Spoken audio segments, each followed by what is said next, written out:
일단 뭐 다 저 아시니까 그냥 바로 커리큘럼 소개부터 하겠습니다. 전산생물 2급 그 배점을 좀 알려드릴게요. 일단 이론 30점 하고 실무 70점인 건 똑같습니다. 그리고 70점 맞아야 되는 것도 똑같고 시간이 90분으로 늘어나요. 전산회계 1급은 60분인데 시간이 늘어나죠. 시간이 부족하진 않을 거라고 생각합니다. 참고로 저는 세무 2급을 학생 때 봤거든요. 군대 전역하고 봤는데 90분 중에 저는 40분 썼거든요. 50분이 남았어요. 저는 기출문제 30개 풀고 갔거든요. 한 15개 정도만 풀어도 충분히 부족하진 않을 것 같아요. 10개 정도만 푸셔도. 이론은 또 3개로 나누는데 이론이 일단 재무회계랑 원가회계, 그다음에 세법 이렇게 되거든요. 근데 이제 회계 1급에서는 그 이론을 거의 버리다시피 했단 말이죠. 아예 하질 않았어요. 어차피 뭐 해도 별로 의미가 없어가지고 실무하느라 시간 다 가잖아요. 근데 이번엔 제대로 합니다. 이론을. 그 제대로 하는 부분은 재무랑 원가예요. 세법은 범위가 너무 넓어서 안 할 거고요. 재무 2점짜리 5개, 원가 2점짜리 5개, 세법 2점짜리 5개, 이렇게 30점인데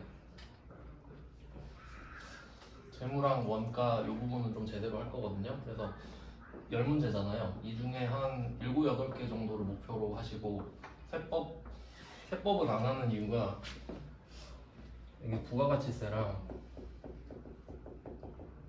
소득세가 2개가 나와서 범위가 엄청 넓어요. 그래서 부가가치세 정도만 조금 다루셔서 한 2개 정도 맞히는 걸로 목표하신 다음에 이론을 총 한 10문제 정도 목표하시면 20점 맞을 수 있잖아요. 네, 이론은 그 정도. 이론은 진도를 그 실무 쪽을 빨리 빼고 나서 뒤에 할 겁니다. 그다음 이제 실무 70점인데 문제별로 설명을 해드리면 문제 1번은 일반전표입니다. 3점짜리 5개. 한 문제가 줄었죠. 회계 1급보다. 그 다음에 문제 2번이 메인 매출 전표입니다.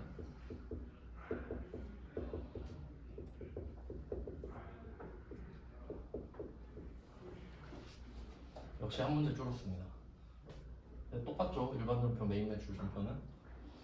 그 다음에 문제 3번이 새로운 주제가 나오는데 문제 3번은 부가가치세입니다. 부가가치세 신고서예요.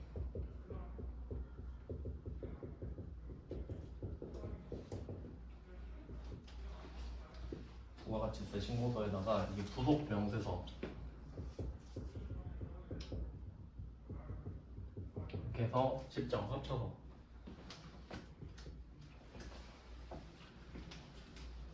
저 휴대폰 할 거면 뒤에서 하면 안 돼요? 안 돼요? 아니야, 많이 보시는 거 알고 있어. 나도 사람인데. 3번 새로 나온 겁니다. 신고서를 작성할 거예요. 그럼 이때 신고서에서 가산세도 같이 나올 수 있거든요.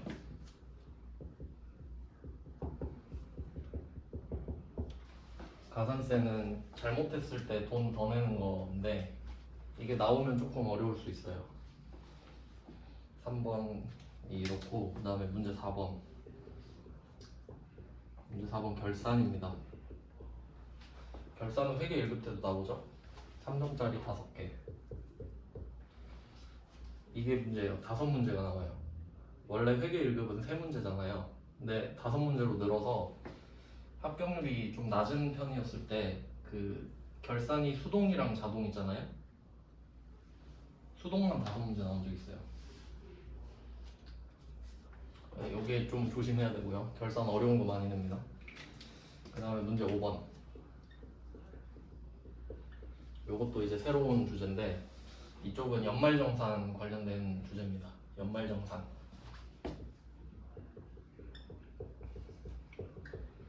요거는 두 문제로 나눠져서 총 15점인데 아직 내용을 잘 모르기 때문에 일단 이렇게만 말씀드리겠습니다. 이렇게 하면 총 70점이 나와요.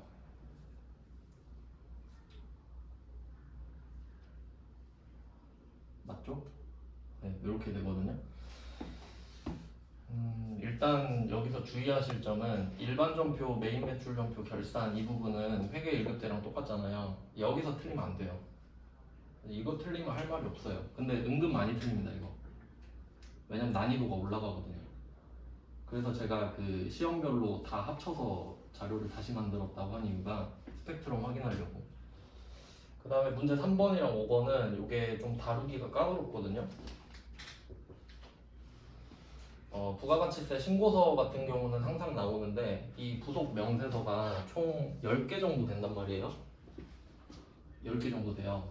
근데 10개를 다 알아야 되잖아요 일단. 근데 이게 한 회차에 하나만 나와요 보통. 그럼 이게 기출문제를 많이 푸는 거는 별로 의미가 없거든요. 그래서 세무 2급 같은 경우는 문제 3번, 5번 있잖아요. 이걸 문제별로 정리해서 드릴 거예요. 그러니까 문제 3번만 모아서 유형별로 정리. 그렇게 하시는 게 훨씬 더 효율적이거든요 공부할 때. 5번도 마찬가지고요. 이렇게 할 겁니다. 순서 같은 경우는 일반 점표는 따로 안 할 거예요. 회계 1급 때 했으니까. 혹시 일반 점표가 약하다 하시면은 그 전에 찍어놓은 그 동네 학원 일개강사 있죠? 거기 시즌 2로 돼 있을 거예요. 회계 1급 그거를 들으시면 돼요. 자료도 올려놨거든요. 자료를 지금 바꿨기 때문에 그 시즌마다 자료가 달라요. 그 자료는 블로그에 또 있습니다. 그러니까 그걸 다운받아서 그 영상을 보면 되는 거예요. 이번엔 또 따로 올릴 거거든요, 자료를. 이렇게 됩니다. 근데 일반 점표는 드리기만 할 거예요. 대충 정리를 해보니까 한 300문제 되더라고요. 네, 거기서 세무 1급 거는 빼고 그냥 쭉 풀어보시면 돼요. 어려운 건 따로 정리할 겁니다. 이 일반 점표는 어떻게 할 거냐면 요거랑 그 재무 이론 한다고 했잖아요. 이론이 훨씬 깊거든요. 요거는 말장난을 치기 때문에 요거랑 두 개 묶어서 같이 할 거예요. 그러니까 여러분이 특히 어려워하는 뭐 자본이나 사채 같은 거 그런 거는 같이 할 거예요. 이론이랑 분계랑 같이 보면서 할 겁니다. 다 하는 건 아니고 어려운 것만. 그러면 뭐부터 할 거냐면 메인 매출 점표부터 할 거예요. 메인 매출 점표 하기 전에 부가가치세 이론을 먼저 다루고 메인 매출 점표 하고 그 다음에 문제 3번, 5번 이렇게 할 거거든요. 순서는 그래요. 그래서 오늘은 일단 부가가치세 이론 설명해 드릴 겁니다. 자료는 내일 드릴게요. 아마 이론을 오늘 내일까지 할 것 같아서 이렇게 되고 부가가치세부터 할게요.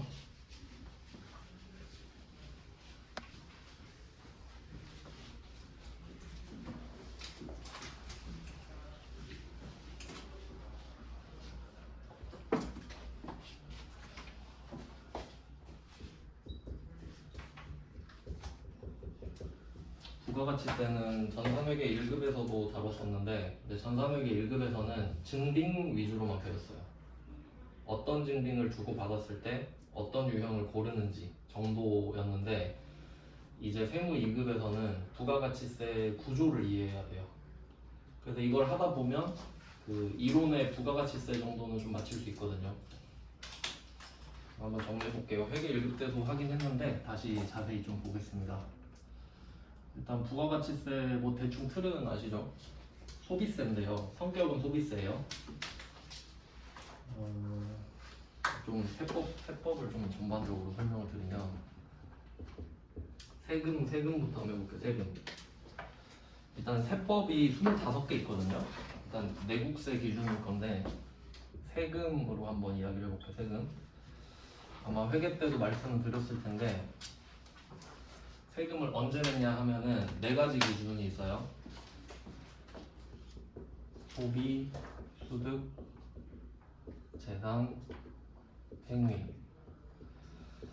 근데 요거는 다 알 필요는 없는데 그 회계 1급 때는 부가가치세만 배우잖아요. 그럼 부가가치세만 알면 되는데 이제 소득세를 알아야 되기 때문에 좀 전반적인 이해가 필요하다는 거죠. 안 그러면 좀 헷갈리거든요. 좀 입체적으로 봐야 되기 때문에. 그럼 일단 소비 쪽에서는 대표적으로 부가가치세가 있습니다.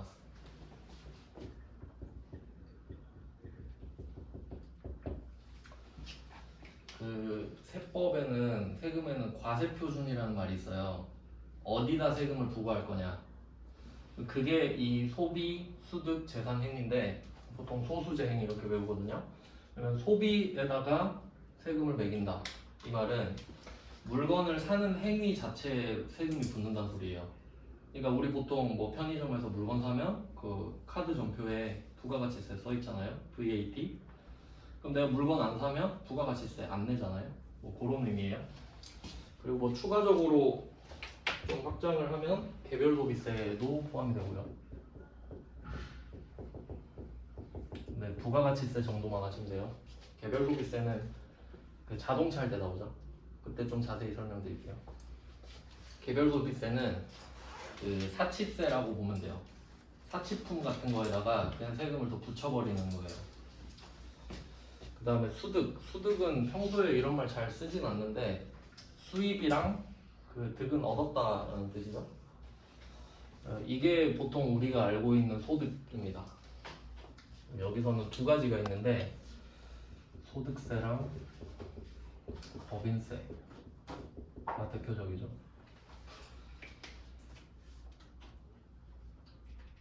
소득세랑 법인세.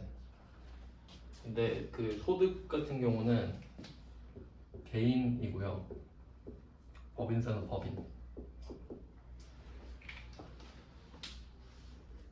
그러니까 삼성전자가 돈을 벌면은 삼성전자라는 법인이 돈을 벌잖아요. 그럼 삼성전자는 법인세를 내죠. 근데 삼성전자는 사람이 아니니까 그 그냥 이름만 있는 거잖아요. 법적으로. 그래서 대표가 필요해요. 법인은. 사람이 아니니까. 대표가 세금을 구해줘야지. 세금 납부하고. 그럼 그 대표는 개인 아닙니까? 그럼 그 대표는 그 회사 거도 해주고 자기는 개인이잖아요. 그럼 회사한테 돈 받죠. 그럼 그 돈은 소득세 내야지. 뭐 그런 구조예요. 근데 우리는 여기서 소득세를 배워요. 그러니까 우리가 하는 거는 부가가치세, 소득세. 법인세는 전산세무 1급에서 봅니다. 이 정도 되고요. 그러니까 체계가 다르다는 거죠. 부가가치세는 소비를 했으니까 세금을 내는 거고 소득세는 돈을 벌었으니까 내는 거예요. 둘이 아예 별개입니다. 그 다음에 재산 여기부터는 이제 사실 별로 안 중요한데 재산은 참고로 좀 알면 되죠. 이건 재산세 정도 아시면 돼요. 재산세랑 종합부동산세, 종부세라고 하죠. 부자세예요.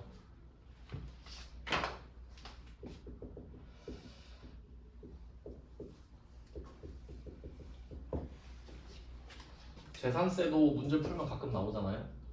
자동차는 자동차세고 건물이랑 토지에 대해서 재산세가 나왔다. 뭐 이런 거. 종합부동산세는 요거는 아마 과세 표준이 12억이 넘어야 세금을 낼 거예요. 그러니까 갖고 있는 재산이 12억 넘어야 종합부동산세가 나올 거예요. 그랬던 것 같은데. 그다음에 행위는 뭐 취득세 정도 아시면 됩니다. 취득을 하는 행위 자체에 세금을 붙이는 거죠. 요 정도 돼요. 재산세랑 취득세는 들러리로 좀 나오잖아요. 네, 요 정도 구분할 줄 아시면 돼요. 그래서 부가가치세는 소비입니다. 물건을 안 사면 부가가치세는 없죠. 뭐 이렇게 되고요.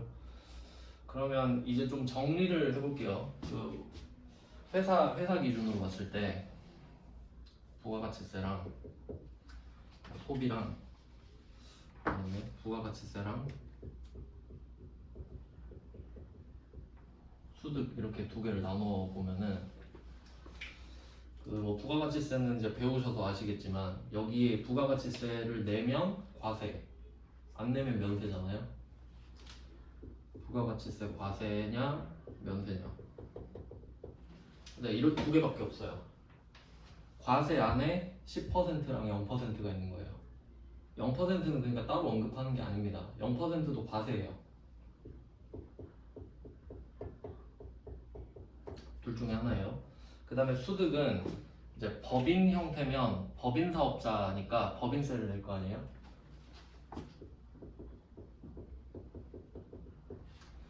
그리고 개인 사업자도 들어보셨죠?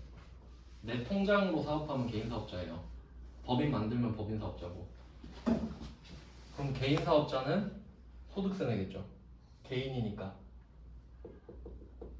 그러니까 요 정도가 구분이 돼야 돼요. 이해됐죠? 각각 둘 중에 하나잖아요. 전산회계 1급 때를 한번 떠올려봐요. 전산회계 1급에서는 우리가 제조업을 영위하는 회사입니다. 그럼 그때는 제조업 자체는 과세거든요. 업종 자체가. 그럼 과세 당첨. 그리고 회사잖아요. 법인이죠. 이렇게 연결되는 거예요. 각각 따로따로 본 다음에 붙이는 거죠.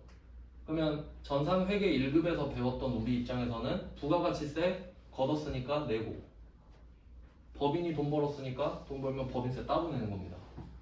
이렇게 입체적으로 봐야 돼요. 근데 현실로 보면은 우리가 개인 사업 할 수도 있잖아요. 개인 사업을 차렸다. 카페 같은 걸 한다고 해봐요. 그러면 카페는 과세 사업이에요. 그럼 나는 개인 사업자니까 소득세를 내겠죠. 이런 형태로 붙겠죠. 그리고 면세도 당연히 해당될 수 있습니다. 우리가 쌀을 팔아요. 쌀 같은 거 팔 수 있죠. 야채 같은 거. 근데 법인이에요.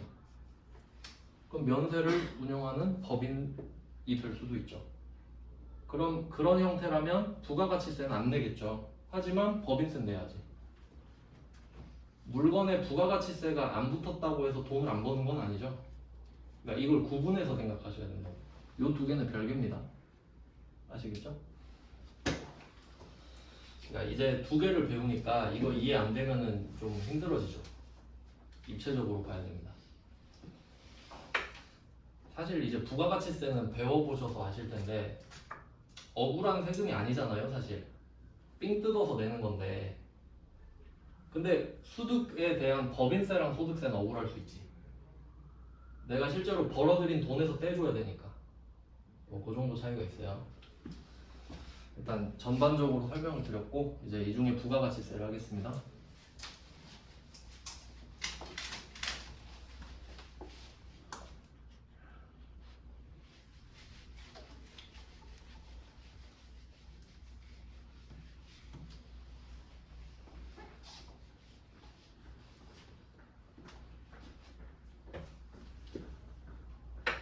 재미없죠? 원래 배우는 게 그렇죠.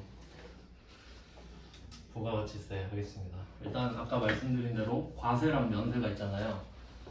우리가 물건을 팔 때 어떤 물건을 파는지에 따라 부가세가 붙는지 안 붙는지. 근데 우리가 부가세가 붙는 물건을 팔면 과세 사업자가 되죠. 그게 아니면 면세 사업자가 됩니다. 이렇게 두 개로 나눠지죠. 이렇게 사업자가 두 개로 나눠지고, 그 다음에 이때 이제 세무 2급은 좀 범위가 넓어지니까 공부를 할 때 나름 좀 팁을 드리면은, 저는 그 세법 공부할 때 의미 부여를 좀 해요. 좋다 나쁘다까지 넣어요. 그냥 면세사업자 과세사업자 이런 게 아니라, 면세사업자 하면은 저는 나쁘다라고 생각해요. 그러니까 굿이나 배드 정도를 넣어요. 그러니까 면세사업자는 굳이 따지면 좋은 건 아니잖아요. 배우셔서 아시는 거지. 그러면 면세사업자는 어떻게 면세사업자가 됐는지 생각을 해볼게요. 어떻게 얘는 면세사업자가 됐는가? 얘가 파는 물건이 면세 물건인 거죠. 그러니까 무슨 내가 특혜를 받는 게 아니라 그냥 사업자 등록을 하러 갈 때 저 쌀 장사 하려고요. 하면 면세 물건인데 그거? 그럼 면세 사업자시네. 면세 사업자는 사업자 등록 안 하거든요. 부가세 안 내니까. 그럼 면세 사업자는 그렇게 되는 겁니다. 그래서 보통 면세는 제가 그 키워드를 드렸었는데 최소라고 드렸습니다. 최소. 키워드가 미니멈이죠.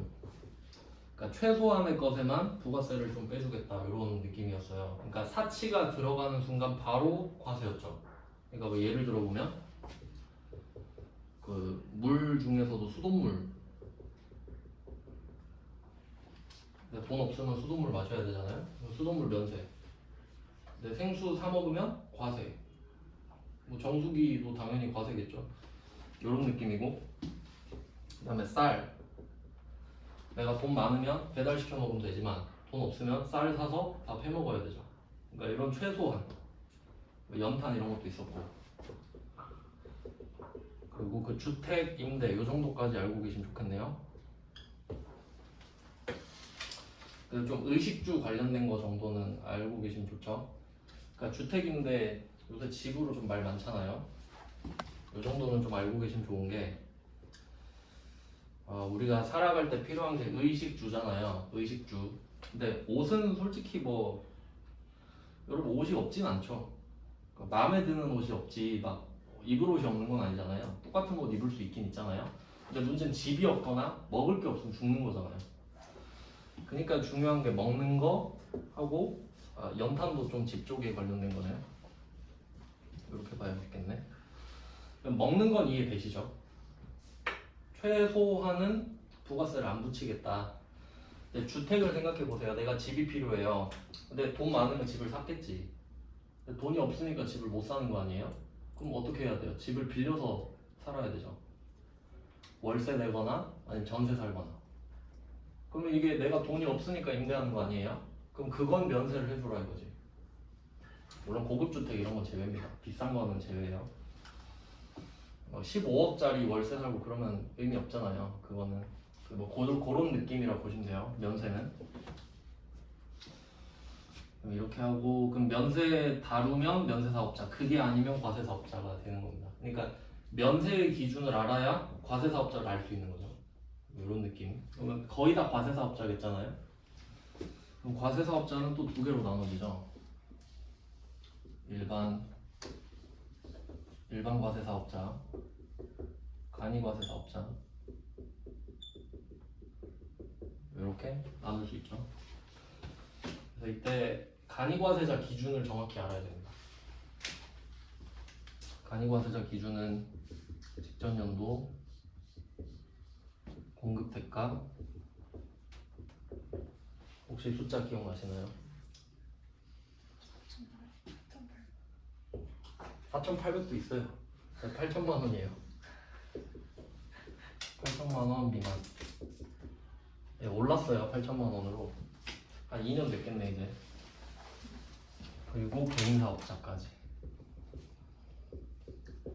저는 이걸 4개로 딱 끊어서 기억을 했거든요. 직전 연도 공급 대가 8천만 원 미만 개인 사업자, 이렇게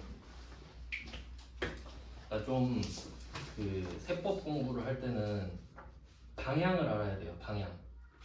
이 8천만 원을 외우는 거는 팩트 아닌가요? 그러니까 솔직히 법을 딱 만들 때 8천만 원에 무슨 의미가 있겠어요? 그냥 우리 8천만 원 외워야 돼요. 근데 문제는 방향인 거죠. 그러니까 원래 4,800이었어요.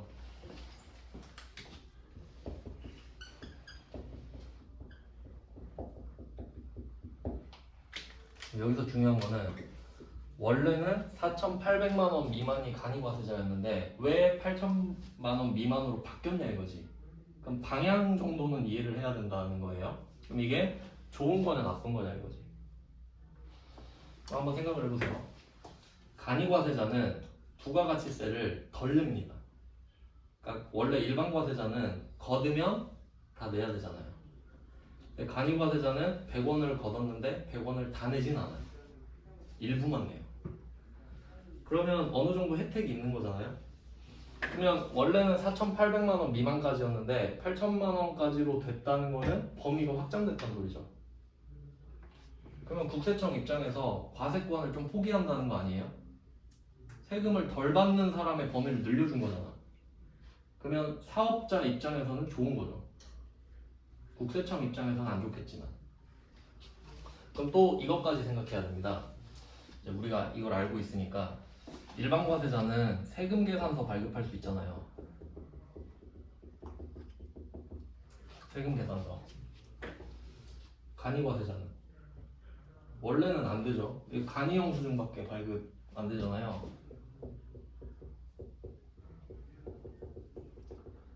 제가 아까 구조를 이해해야 된다 그랬죠? 그럼 이제 이 상황을 생각해 보면 회계 1급 때는 솔직히 별로 안 중요해요. 근데 이제는 우리가 물건을 사러 갔는데 간이과세자예요, 상대방이. 그러니까 회식을 하는 거예요, 회식을.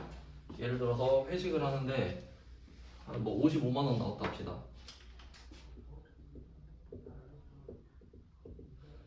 55만 원 나왔어요. 그럼 우리 입장에서는 여기에 부가세 5만 원이 붙은 걸 알고 있잖아요. 그럼 요거 비용 처리, 이거 환급 받고 싶죠. 이 5만 원 돌려받고 싶은데, 근데 물어보니까 사장님 여기 세금 계산서 되죠? 하니까 우리 간이과세자라 안 되는데 하면 여기서 사 먹으면 5만 원 날리는 거잖아요. 물론 비용 처리는 돼요. 근데 부가가치세는 환급을 받는 거잖아요. 100%. 그러니까 우리는 일반 과세자를 찾아가겠죠. 그러니까 간이과세자는 세금을 덜 내는 장점이 있지만 대신에 세금 계산서를 못 주잖아요. 그러니까 매출액이 늘어나기가 힘들어요. 법인들이 피해갈 거 아니에요, 사업자들이. 여기서 받아봤자 부가가치세를 못 돌려받으니까. 그러면 만약에 이 중간에 뭐 한 7천만 원인 사람이 있다고 해봅시다. 이런 사람도 있을 거 아니에요. 그러면 이 사람은 옛날에는 간이과세자였나요? 아니었죠. 간이과세자가 아니라 일반과세자였죠. 그럼 이 사람은 부가가치세 거두면 다 내고 세금 계산서도 줄 수 있었단 말이죠. 근데 갑자기 야 너 간이과세자야 이제 이렇게 된 거지.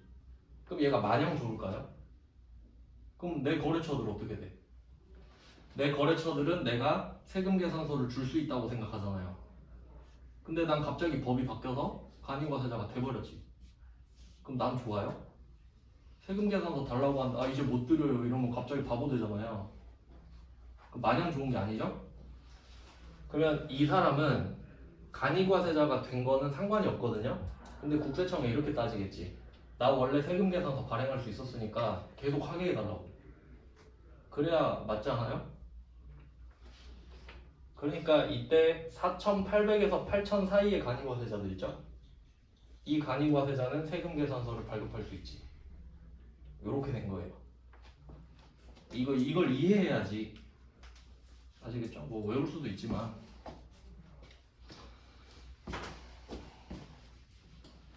자, 이렇게 된 거예요. 스토리가. 그러니까 간이과세자는 이제 급이 나뉘는 거죠. 8,000 아래 간이과세자는 세금 계산서를 발급할 수 있는 거고 4,800 아래 간이과세자는 세금 계산서를 못 주는 겁니다. 옛날부터 4,800 아래였던 사람은 원래 못 주는 게 맞지. 뭐 그런 의미예요.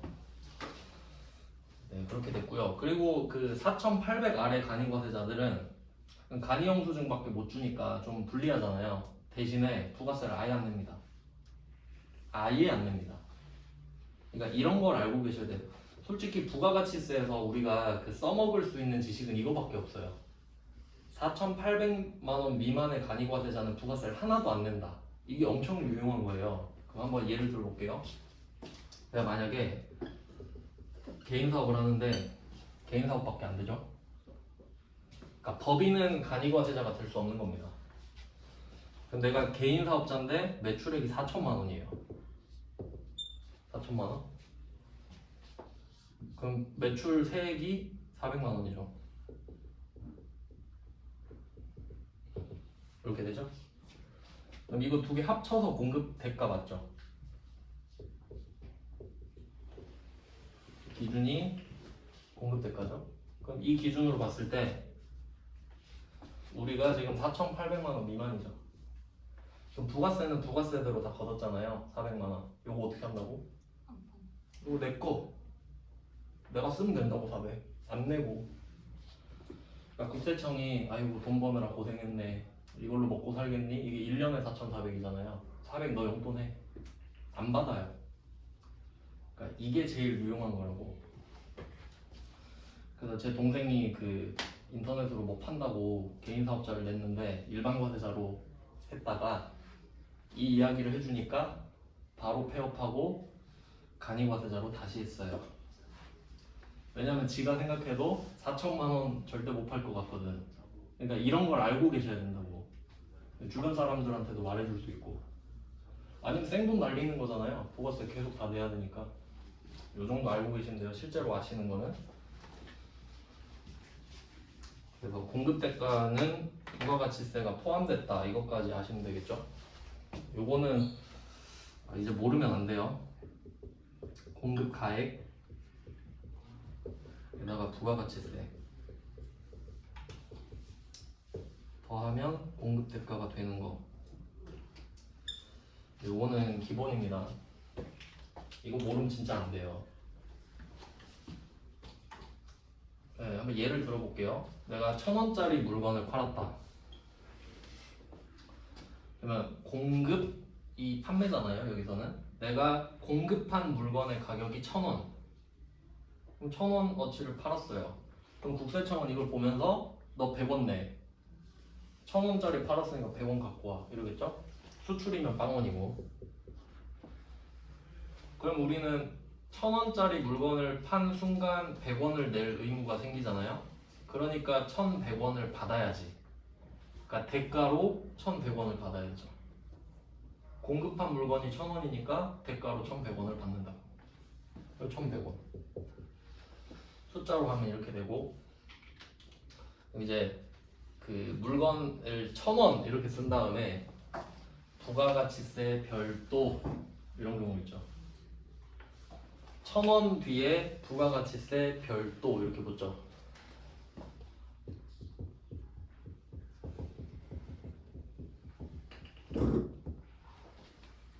그럼 1,100원이라는 소리죠. 1,000원에 100원이 따로 붙으니까. 그럼 1,100원은 뭐라고 돼 있겠어요? 부가가치세 포함이라고 돼 있겠지. 그리고 이제 상식적으로 한번 생각해봐요. 우리가 이거를 써먹으려고 배우는 거잖아요. 자격증 따려고 배우는 게 아니라.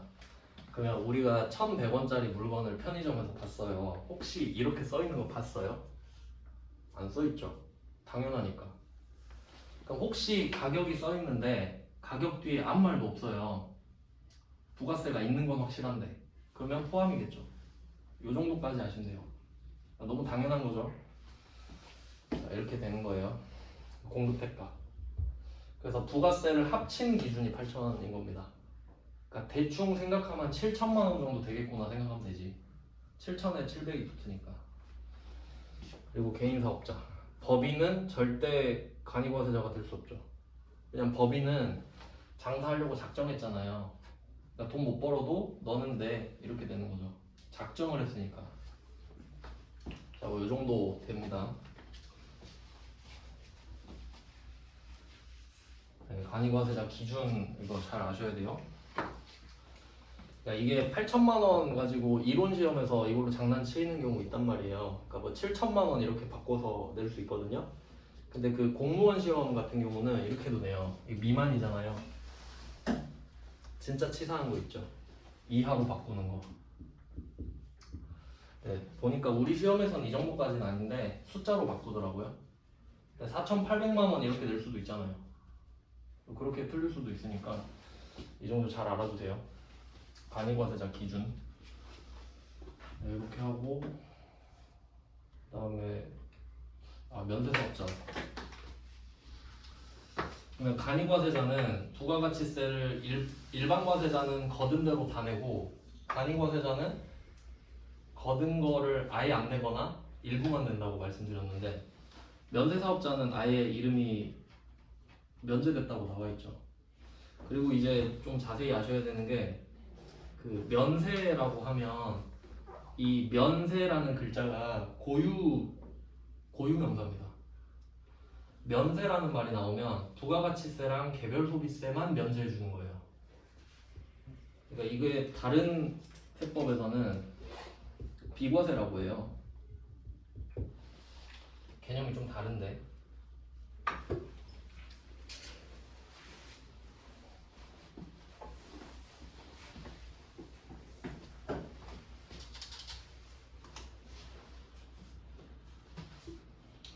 이게 비과세라는 말은 보통 소득과 관련될 때 쓰거든요. 그러니까 돈을 벌었는데 세금을 안 걷겠다고. 그 비과세예요. 과세를 하지 않는 거지. 근데 부가가치세는 돈을 버는 개념이 아니잖아요. 내가 파는 물건에 부가세가 있냐 없냐 개념이기 때문에 면세라고 되는 거거든요. 그러니까 다른 세법에서는 면세란 말 쓰면 안 돼요. 그러니까 뭐 소득세가 면세됐다 이런 말 없는 거예요. 아시겠죠?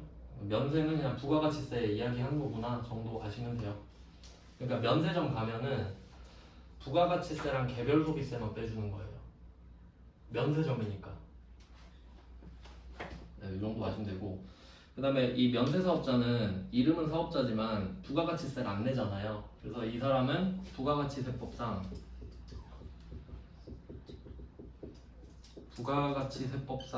그 사업자. 자, 일단 이렇게 써서 한번 끊을게요. 부가가치세법상 사업자라는 개념이 있어요. 이게 과세사업자 말하는 겁니다. 이 사람이 그 납세자거든요. 그러니까 뭐 납세 의무자, 정확히 말하면 납세자인데 그러니까 부가가치세를 납세해야 되는 사람이에요. 근데 면세사업자는 부가세를 안 낸다 그랬죠? 그러니까 이 부가가치세법상 사업자 즉 납세자가 아님 이렇게 돼야 돼요. 부가가치세를 안 내니까요.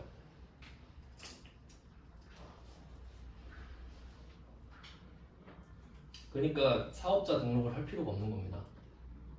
안 낼 건데 뭐. 약간 비유를 하자면 군대 면제된 사람을 국방부에서 관리하지 않을 거 아니에요.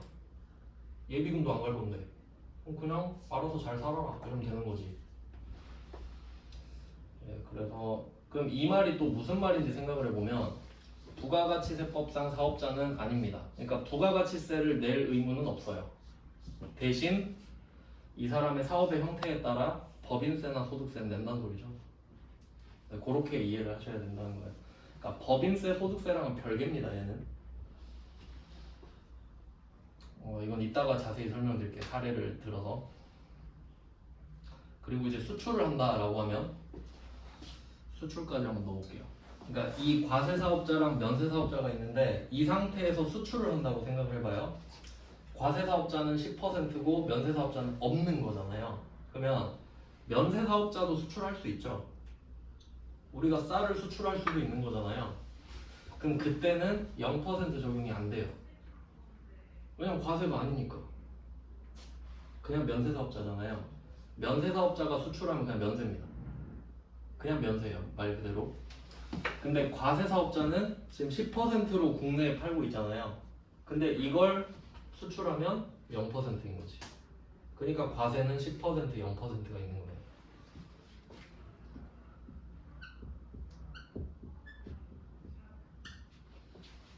그러니까 보통 이 0%가 과세인지 몰라요. 거의 다 그랬어요. 거의 다. 0%는 과세에 포함이 됩니다. 그래서 대충 아시니까 그냥 말씀드리면 면세사업자는 수출을 해도 이득이 없습니다. 매입세 공제를 못 받으니까요. 그럼 이거 좀 억울하거든요. 생각해보니까 쟤는 0% 애들은 매입세액도 공제받던데 그러면 무슨 방법을 쓸 수 있냐면 면세 포기할 수 있어요.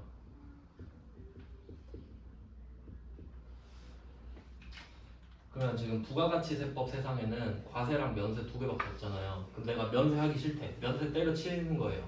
그러니까 내가 세무서 가가지고 면세 더러워서 못하겠어요. 저 면세 안 할래요. 그럼 면세하지 마세요. 이러겠죠? 그럼 바로 딱 잡아요. 그럼 과세사업자 빨리 사업자 등록하세요. 이러겠죠? 면세사업자 하기 싫으면 과세사업자 해야 될 거 아니에요. 그럼 면세를 포기하면 바로 과세사업자가 되거든요. 그럼 면세 포기했으니까 10%가 돼버리죠? 근데 이 상태에서 수출을 해. 그럼 0%가 되죠. 혜택을 받을 수 있는 거예요. 뭐 이런 스토리가 있어요. 가끔 이론에 나옵니다. 그러니까 좀 전반적인 이해도를 높이려고 다 설명을 드리는 거예요. 대충 이런 내용이에요. 그러면 아직 시계가 없어가지고